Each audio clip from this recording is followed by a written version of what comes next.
Hello guys, welcome to my YouTube channel Rahul Pandey Blogs. Today I am going to Lucknow from New Delhi railway station.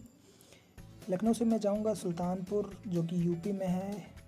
कुछ खास जगह दिखाऊंगा मैं आज आपको, बने रहिए मेरे चैनल पे। Don't forget to subscribe my channel. Let's begin.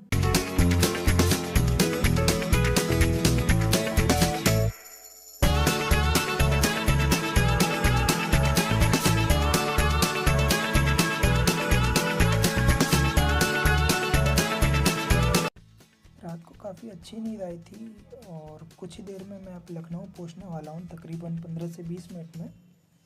आप लोगों की जानकारी के लिए बता दूं कि नई दिल्ली से लखनऊ पहुंचने में अगर ट्रेन वाकई बहुत अच्छी स्पीड में है तो 6 से 6:30 7 मैक्सिमम 7 घंटे लग जाते हैं आपको लखनऊ पहुँचने में।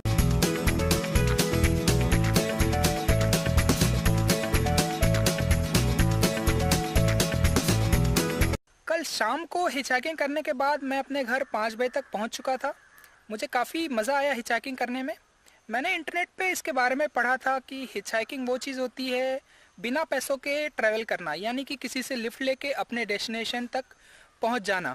क्योंकि ये मेरा पहली बार था तो मुझे तो काफ़ी मज़ा आया। You can also try hitchhiking, लेकिन इसके लिए आपको चाहिए टाइम और थोड़ा सा पेशेंस, क्योंकि कोई भी इतनी आसानी से आपको लिफ्ट नहीं देगा। फिलहाल पहुंच चुका हूं मैं अपने गांव में, तो मैं इस गांव की थोड़े से अमेजिंग फैक्ट्स मैं आपको दिखाऊंगा जो कि क्या क्या यहाँ पे होता है। आइए चलिए देखते हैं।